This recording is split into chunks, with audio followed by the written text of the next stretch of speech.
नमस्तुभ्यं दोस्तों भक्तों। आइए आज हम पूरे श्रद्धा भाव से ज्येष्ठ अधिक मास के कृष्ण पक्ष में आने वाले पावन शुक्र प्रदोष व्रत की पौराणिक कथा का श्रवण करते हैं।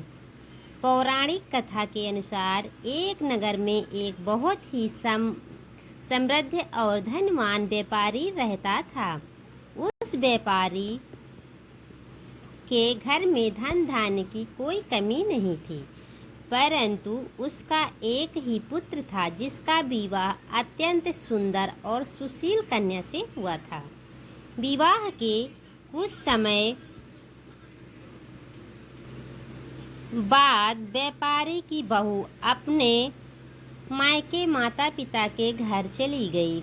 कुछ दिनों बाद व्यापारी का पुत्र अपनी पत्नी को वापस लाने के लिए अपने ससुराल पहुंच गया। जब वह अपनी पत्नी को विदा कराने लगा तो उसके सास ससुर और अन्य परिजनों ने उसे रोकते हुए बहुत समझाया। उन्होंने कहा, हे पुत्र, आज शुक्रवार का दिन है और इस समय शुक्र देवता का तारा डूबा हुआ है, यानी शुक्र अस्त है। शास्त्रों के अनुसार शुक्र तारा डूबा होने पर बेटी या बहू को विदा कराकर ले जाना अत्यंत अशुभ माना जाता है।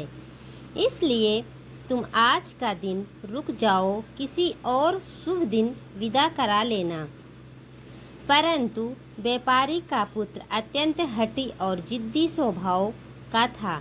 उसने अपने सास ससुर की एक ना मानी और कहा कि वह आज ही और इसी समय अपनी पत्नी को विदा कराकर अपने घर ले जाएगा। अपने दामाद की जिद के आगे सास ससुर विवश हो गए और उन्होंने भारी मन से अपनी पुत्री को विदा कर दिया। दोनों पति पत्नी बैलगाड़ी में बैठकर अपने नगर की ओर चल दिए। अभी वे नगर में कुछ ही दूर पहुँचे थे कि अचानक उसकी बैलगाड़ी का पहिया टूट गया और गाड़ी खींच रहे बैल का पैर भी टूट गया। जैसे तैसे वो दोनों पैदल ही आगे बढ़े तो रास्ते में डाकुओं ने उस पर हमला कर दिया। डाकू उसके पास मौजूद सारा धन, गहने और कीमती सामान लूट कर ले गए। व्यापारी का पुत्र अपनी पत्नी सहित अत्यंत दुखी होकर किसी तरह रोते बिलखते अपने घर पहुँचे। लेकिन विपत्तियों का सिलसिला यही नहीं थमा। घर की चौखट पर पैर रखते ही एक अत्यंत विषैल सांप ने व्यापारी के पुत्र को डस लिया। सांप के काटते ही उसका पूरा शरीर नीला पड़ गया और वह बेहोश होकर जमीन पर गिर पड़ा। पूरे घर में कोहराम मच गया। तभी उस नगर में एक परम ज्ञानी ब्राह्मण देव गुजरे। जब उन्होंने उस लड़की की ऐसी दशा देखी और पूरी बात सुनी तो उन्होंने व्यापारी से कहा, हे श्रेष्ठ, तुम्हारे पुत्र ने शुक्र देव के अस्त होने के समय अपनी पत्नी को विदा कराकर बहुत बड़ी भूल की है। इसी कारण शुक्र देव इनसे घोर रुष्ट हो गए हैं। यदि तुम अपने पुत्र के प्राण बचाना चाहते हो तो इसे तुरंत इसकी पत्नी के साथ वापस ससुराल भेज दो।